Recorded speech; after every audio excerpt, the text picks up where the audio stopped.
بینەران و بیسەرانی کوردستان 24 کات و هەموو کاتێکتان باش لێوارە 24 ئەمڕۆژدا بە کۆمەڵێک بڕگە و بابەتی سەرنجڕاکە شەو دەینەوە خزمەتیەوەی عزیز و خۆشەویست لەگەڵمان بن.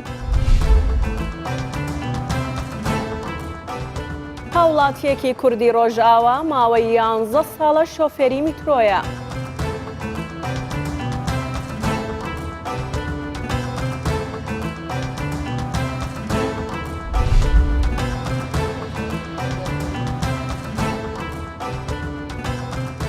گەنجێکی تەمەن 17 ساڵان ژمارێکی زۆری ئۆتۆمبیل و تەکسی و ژمارە مۆبایلی لەبەرە.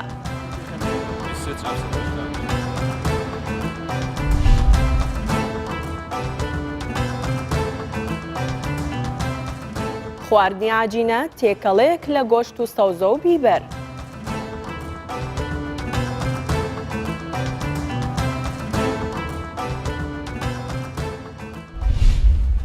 لە شاری سلێمانی کچێکی دەرچووی کۆلێژی ئەندازیاری بەشی کیمیایی سابوونێکی تەواوی سروشتی بەرەمهێناوە کە هیچ مەوادێکی کیمیایی تێدا بەکار نەهێناوە و هەموو مەوادەکانیشی لە ناوخۆدا بین دەکرێت.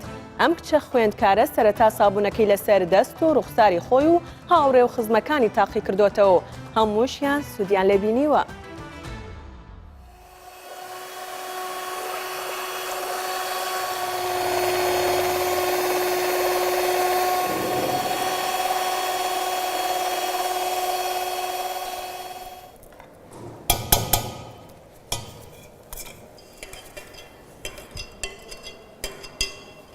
من سیڤان لەتیفم دەرچووی کۆلێژی ئەندازیاریم بەشی کیمیایی وەکو کارێکی نزیک لە کارەکەم لە پیشەکەی خۆمەوە هەوڵمانە لە پەیمانگاکەمان دەستکەین بە دروستکردنی سابوونێک کە 100% مەوادی سروشتی بێ هیچ مەوادێکی کیمیایی تیانەوێ ئەمەش بۆ برەودان بە توانای خوێندکارەکانمان لەبەرەوەی چیتر چاوەڕێی دەستی دەرەوە نەبین ئێمە مەوادی ناوخۆی خۆمانمان هەبێ سابوونەکەمان 100% سروشتیە هەموو مەوادەکانی لە ناوخۆ بۆ دابینەکرێن.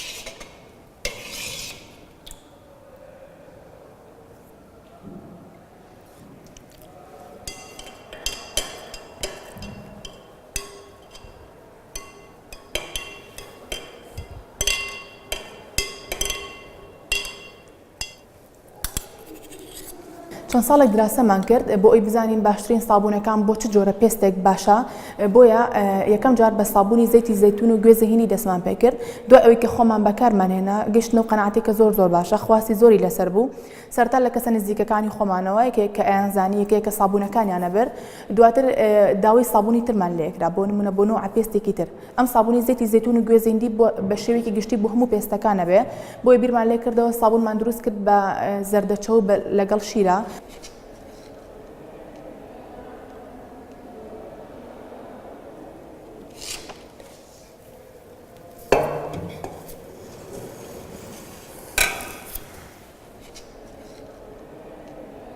دوای ئەوەی زەیتی زەیتون و گوێزەهیندەکەمان ئامادە کرد مادەیەکی سروشتی موعەقەم بەکارهێنین بۆ ئەوەی بخەینە ناو سابوونەکە و کەفکە و هەدەفی سەرەکیمان لە بەکارهێنانی ئەم تووڵە سادانە ئەوەیە کە پێویست بە هیچ شتێکی گران ناکە بۆی بتوانین تۆ ئیشە بۆ خۆت بسکەی بە چەند پارچەیەکی سادە ئەتوانی ببی بە خاوەنی کارێکی خۆت.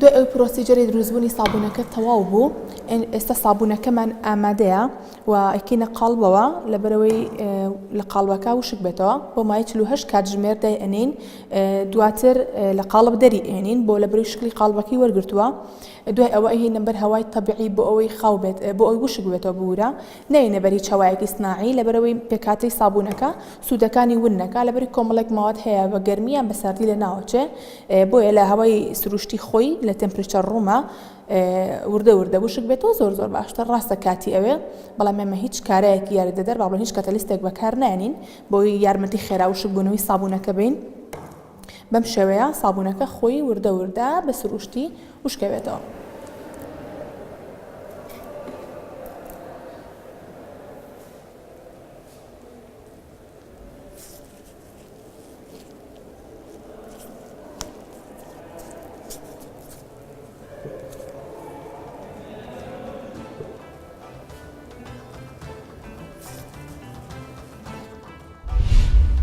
زۆر جار لە مانگی ڕەمەزان هەڵچوون و تووڕەبوونی بە ڕۆژوبووان دەبینین کە بەشێکی زۆری بۆ برسێتی و ماندووبوون و تینوێتی دەگەڕێتەوە.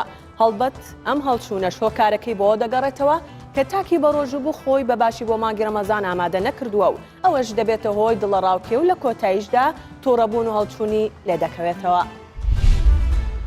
بەشێک لەو کەسانەی بە ڕۆژوو دەبن بە تایبەت لە کاتی ڕۆژدا زۆر زوو تووڕە دەبن و تووشی هەڵچوونی دەرونی دەبن. ئەو تووڕەبوونەشیان زیاتر دەبێت لە کاتی دوای نیوەڕۆ تا دەگاتە کاتی بەربانگ لەبەر هەستکردن بە برسێتی و توێنیەتی زیاتر. ئەم تووڕەبوون و هەڵچوونەش بەبێ هۆکار یان کەمترین هۆکار ڕوودەدەن لە کاتی کردەوە و گفتوگۆیەکی ئاسایی یان لە کاتی شۆفێریکردن و گەڕانەوە بۆ ماڵ. هۆکارەکانی زوو تووڕەبوون و هەڵچوونی دەرونی لە کاتی بە ڕۆژوو کەمبوونەوەی شەکر لە خوێن ئەوە ژوا دەکات کەسی ڕۆژوگر هەست بە بێتوانایی و بێهێزی بکات لە جێبەجێکردنی کارەکانی کە ئەمەش دەبێتە هۆکاری زوو تووڕەبوونیان. هەستکردن بە توینەتی هۆکارێکی ترە بۆ بێهێزی و زوو هەڵچوونی دەرونی.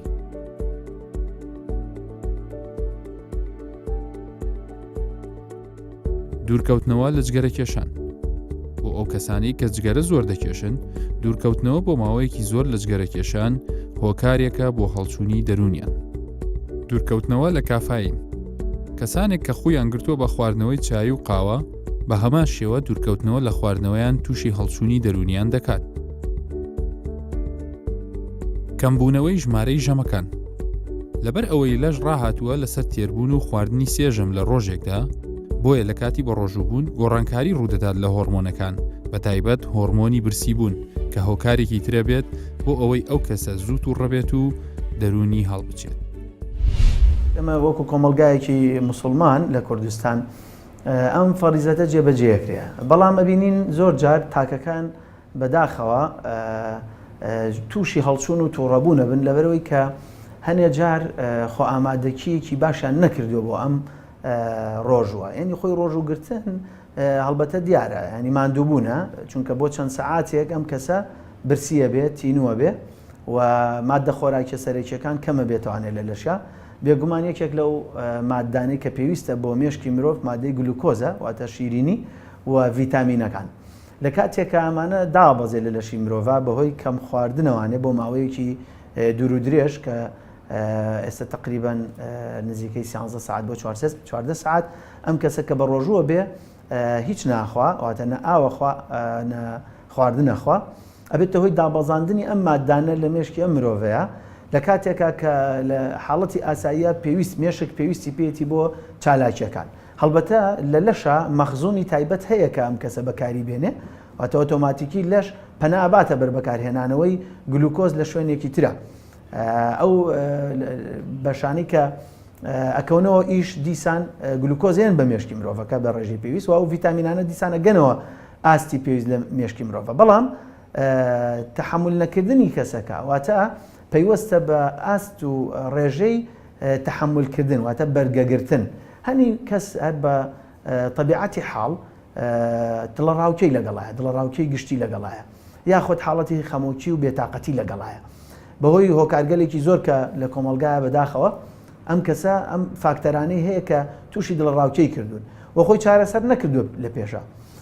کاتێکە کە ڕۆژوگرتنەکە پێویستی بە ئارامگرتنێکی زیاتر هەیە لەسەر برسێتی لەسەر تینوێتی بەهۆی کەمبوونەوەی مادە خۆراکیەکانی باسمان کرد، ئەم کەسە زیاتر تووڕابێت لە کەسی ئاسایی واتە لە پێشا خۆی دڵەڕاوکە و بێتاقەتیەکی هەیە چارەسەری نەکردووە. ئەگەر نا ئەتوانین بڵێن ئەو کەسانی کە سوود لە ڕۆژوە بینن کێن، بێگومان ئەو کەسانی کە حاڵەتی هەڵچوونیان لەگەڵایە ئەتکرێ چارەسەری پێویست وەربگرنەوە سوودیش لە ڕۆژوە بینن وەکو ڕێگایەک لە ڕێگاکانی چارەسەرکردن، چونکە خۆی لە خۆیە ئێمە حاڵەتێکمان هەیە لە چارەسەرکردن پێڵین ڕاهێنانەوەی دەرونی، ڕاهێنانەوەی ڕەفتاری، بە زمانی ئینگلیزی پێوتێ CBT واتە چارەسەری سلوکی معریفی. لە یەکێک لە ڕێگاکان بە کەسی توشبوو بە حاڵەتی دڵەڕاوکێ و خەمۆکی و وەسواسی ئەڵێن کە کۆمەڵێک ڕاهێنان هەیە کە ئەکرێم کەسە لە ماڵەوە ئەنجامی بە ئەکرێت لە شوێنی کارەکەی ئەنجامی بە بۆ ڕاهێنانەوە. یەکێک لەوانە فێرکردنێتی لەسەر ئارامگرتن، یەکێک لەوانە فێرکردنێتی لەسەر واتە ڕاهێنانەوەیەتی لەسەر تەحملکردنی بارودۆخی نەگونجاو لەو شوێنانەی کە دڵەڕاوکێ زۆرە بێ. بەم ڕێگایە ئەکرێ بڵێن خۆحازرکردن بۆ ڕۆژوو و ئەنجامدانی کردەی ڕۆژوگرتن کارێکی باشە بۆ ڕاهێنانەوە ڕفتاریەکە لەو کەسانەیە هەر بۆ یاگەرم کەسانە لە پرۆسی عیلاجیا بن لە چارەسەرا بن وە ڕاوێژی پێویست بکەن لە لای پسپۆڕی دەرونی ئەکرێ ئەو تووڕەبوون و هەڵچوونانیان جگە لە مانگی ڕەمەزانیش بەهۆی ڕۆژوکردنەکانی بۆ کاتەکانی تری ژیانیشان سوودی لێ بێت. ڕێنمایی بۆ دووربوون لە زوو هەڵچوونی دەرونی بە بیرهێنانەوەی خۆت لە مەبەستی سەرەکی بە ڕۆژوبوون و دوورکەوتنەوە لە ئازاردانی خەڵک دوورکەوتنەوە لە زۆر خۆماندووکردن و هێشتنەوەی لەش لە بارێکی توانایی باشدا دوورکەوتنەوە لە خواردنە سوێر و چەورەکان کە هەوەکارن بۆ تینوێتی دوورکەوتنەوە لە کەمخەوی و نووسن بەڕێکی کەمکردنەوەی جگەرەکێشان و کافاین بە شێوەیەکی هەنگاو بە هەنگاو وەرگرتنی دەرمانی نەخۆشی درێژخایەنەکان بە ڕێکوپێکی درەنگ خواردنی پارشێ و تاوەکو دووربین لە هەستکردن بە برسێتی. لە شاری ئامەدی باکووری کوردستان هاوڵاتیان دوو کاتژمێر بەر لە بەربانگ خۆیان ئامادە دەکەن بۆ ئامادەکردنی خواردەمەنی یەکێک لەو خواردنانەی کە لە بازارەکانی ئامەددا زۆر خواستی لەسرە خواردنی عجینەیە کە تێکەڵەیەکە لە گۆشت و سەوزە و بیبەری تیژ جگە لەوەش شیرینیش خواستێکی زۆری لەسرە لەبەرەوەی شیرینی ئامە تایبەتمەندی خۆی هەیە. مەها ڕەمەزانê li Diyarbekirê jî bi coş û kelecan hat pêşwazîkirin û li vû tevgera welatiyan ji bo dan û stendinê zêdetir dibe. Yek ji nîşaneyên li vû tevgera dema fitarê jî di saetên danê êvarê de çûne hata welatiyan alber dezgehên xwarinê ye. Yek ji cûreyên xwarina Remezanê ku gelek tê xwarin, xwarina ecînê ye. Hosteyên ecînê 3 saet beriya fitarê dest bi amadekariyên ecînê dikin û di saeta dawîna amadekariyên fitarê de dest bi firotinê dikin. Hostê Metin Demîr dibêje, di rojiyê de eleqeya welatiyan ji bo ecînê gelek zêde dibe. Di bajarê Diyarbekir'da ku rojî were çikifte ji bûna sofra me tiştekî nebûnê ye. Yani her sofrê de mutlaka çikifte ye. Wek em bêjin şîva yöresel vî bajarî ye. Ji ber wî jî ilgi alaka gelek zaf e. Xwarineke din a ku ji bo sofreyên fitarê jênegere jî şîrînahî ye. Hosteyên şîrînahiyê jî ji danê nîv rojê ve dest bi amadekariyê dikin, da ku nêzî dema fitarê şîrînahiya germ li ser dezgehên xwe pêşkêşî welatiyan bikin. Hosteyên şîrînahiyê jî dibêjin ji bo kesên bi rojî şîrînahiya herî sivik şîrînahiya helqe ye û ji ber vê yekê jî eleqeya ji bo vê şîrînahiyê di rojiyê de zêdetir dibe. Yek ji hosteyên şîrînahiyê Mevlûd Eren jî dibêje di rojiyê de eleqeya ji bo vê cûreyê ji hemû cûreyan zêdetir e. Ma eleqe şîranî li Amedê gelek heye. Ev taybet ê me şîraniya me ya xelek. Ew êdinê ji cûreyê dijî millet xwe. Wextê fitariyê da dixwin. Şêranî jî baş e, hem mêjî dişixwelîne, bo mêjî baş e, mêjî dixebitîne. Zêde nebe gelek baş e. Şerbetên ji bo fitarê jî zêdetir ên xwezayî ne û xelk di vê pêvajoyê de hewl dide giraniyê bide ve xwarinên xwezayî. Pispor dibêjin, ji ber ku goştê nav ecînê xav e, hemû proteinên nav goştî bêkê masîl nav laşê mirovan belav dibin û ev jî ji bo tendurustiya laşî gelek bi fêde ye. Ji bo şîrînahiyê jî hişyariya pisporan ew e ku kesên rojiyê digirin xwe ji şîrînahiyên hevîr û şerbeta şekerî dûr bikin û pêdiriya şekerî ya ji bo laşî ji fêkî û şîrînahiyên şîrî dabîn bikin.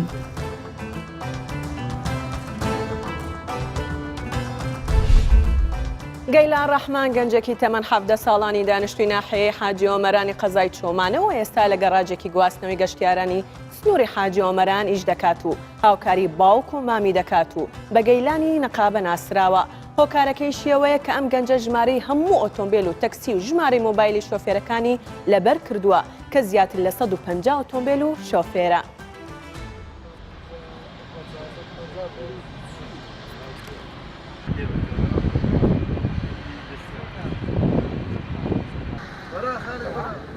من ناوم گەیلان ڕاحیم وسۆ ناسراوم بە گەیلان نیقابە تەمەنم 17 ساڵە سەفی چواری ئامادەیی وێژەییم ماوەی ساڵێک و 4 مانگە لێرە کار دەکەم.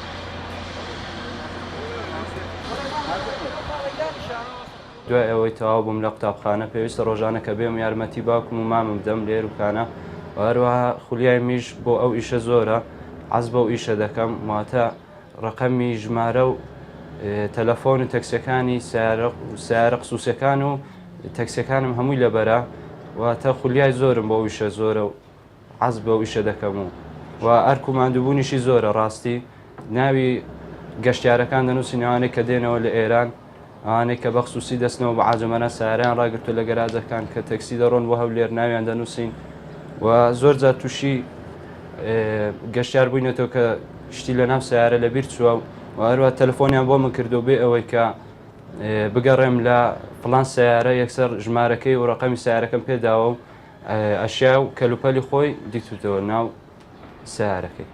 کۆمەڵای ئێستاکانە زۆر جاران لە گەرازدەی ڕقەمە ئەشایەک بزر دەبی دەچینەکەن گەیران دەڵێن ڕقەمی فلانە کەسە یەکسەر بەبێ ئەوەی ئەمە لە مبایلی بگەڕێ یەکسەر پێیمان دەڵێ بەز کوڕەکی واشە حەچی ڕقەمی سیارەی خۆنە نزیکەی 140 سیارێک دەبێت ڕقەمی هەر هەموو سیارەی لەبەرە ڕقەمی سیاقەکانی هەر هەمووانی لەبەرە هەتا بڵێ کوڕەکی سیارە ئێستا پێی بڵێ هەر ڕقەمێک فەوڕی ڕقەمەکەت پێ دەڕێ سیارە و شوێرەکە و پێش ناکا لە دوی بگەڕێن یان وەسایلێک بزر دەبی لێرە یەکسەر دەینێری نەکنەوی فەوڕی ئەو ڕقەمەکەی شوێرەکەی پێ دەڵێ دەیبین تۆ.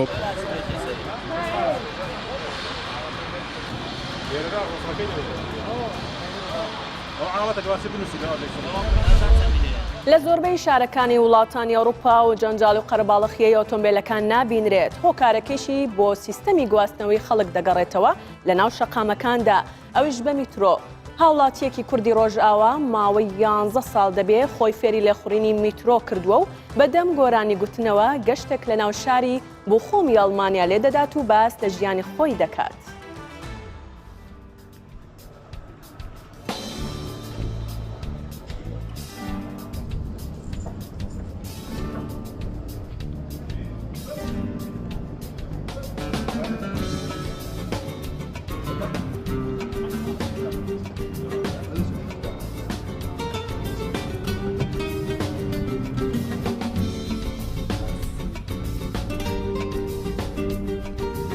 Ez hevalê birayê Şîrobetê ji Rojavayê Kurdistanê me ji bajarê Evînê ji Qamişlo Evîna dilê min e. Ev 10 salê min li Almanya me li bajarê Bochum dijîm ev 11 salê min ji fêrê trênê me û em ên hat torekê nava bajarê Bochum re bi hev re qedê trêna me.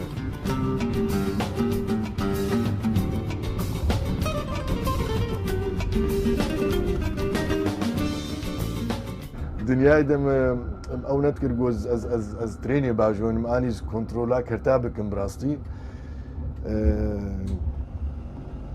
چاوا بوو خۆرتێ هەڤالێم هەبوون یێ باسێ تاژۆن لێگو ترێنێ تاژۆنن من نەدیت نەبراستیش بەرولۆ چوومە ئالیە ترینش بۆی ئاژوت ناترێنێ.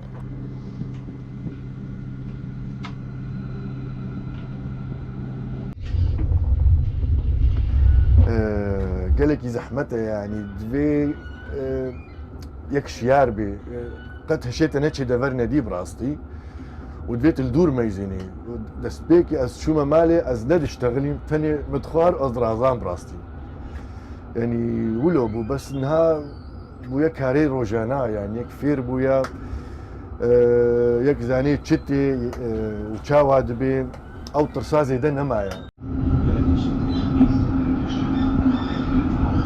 Rojê min çûne vala dûr ketim ji hevala rojbûna min sala nayê li ber serê min. Mûzîka Kurdî nan nade yanî ez mecbûrim vî karî bikim û godemeke kêma bê ez didime mûzîkê bi rastî.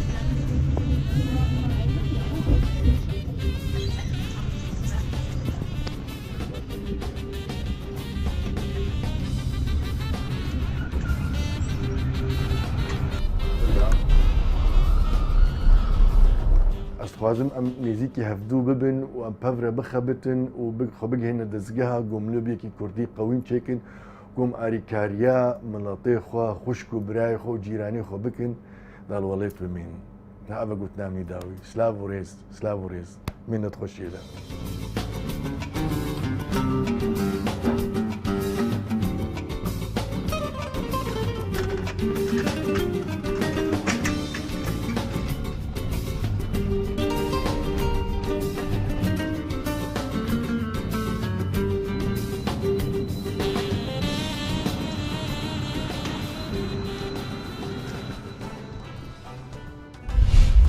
لە پایتەختی ئوردن و لە شاری عەمان هەموو ئێوارانێکی مانگی ڕەمەزان هەژار و پەنابەرەکانی ئەو وڵاتە لەسەر یەک سفرە کۆ دەبنەوە بە ناوی سفرەی بەخشندە کە زیاتر لە هەزاران کەس بۆ ژەمە خۆراکی بەربانگ لە وێنان دەخۆن. ئەو جۆرە کۆبوونەوە سفرەیە لەلایەن خێرخوازانەوە و لەو مانگە بۆ هەژاران و پەنابەران ڕێک دەخرێت.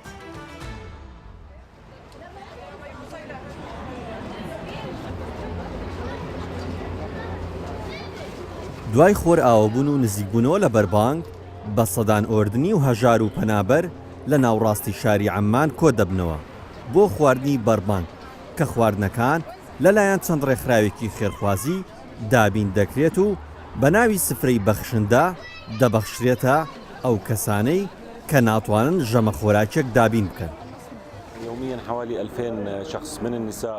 سفرەی بەخشندە ڕۆژانە پێشوازی زیاتر لە 1000 ژن و مناڵ دەکات. هەر کەسێک بیوێت بەربانگ بکاتەوە دەتوانێت بێتە ئێرە. جگە لەم چالایشیانەش لە شارەکان هەڵدەستین بە دابەشکردنی زیاتر لە 3000 بەشە خۆراک.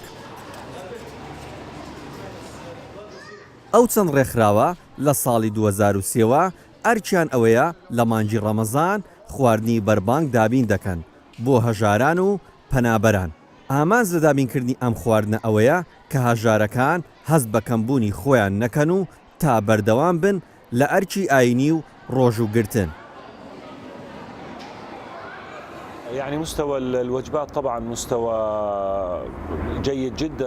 ئێمە خواردنێکی زۆر باش ئەدەین بە خەڵک چونکە ئەوانەی دێنە ئێرە میوانی خوددان. سفرەکەشمان هەر بەناوی بەخشندەییە. دەبێت ڕێز لە میوانەکان بگرین، باشتریان پێشکەش بکەین، وەکو یەک خێزان سەیران بکەین. هەموو لەسەر یەک سفرە یەک جۆر خواردن دەخۆین تا هەست بە غەریبی نەکەن. لە ڕوانگەی ئاینەوە ئەمە ئەرکە و لە ڕێ کۆمەڵاتیشەوە مافی خۆیانە. بدك تحكي من منطلق ديني فهو حق للناس. ساڵانە لە مانگی ڕەمەزان لە بەشێکی زۆر لە وڵاتانی جیهان خێرخوازان زۆرترین خێر دەکەن و نانی هەژاران و کەم دەرامەت و پەنابەران لە ئەستۆی خۆیان دەگرن.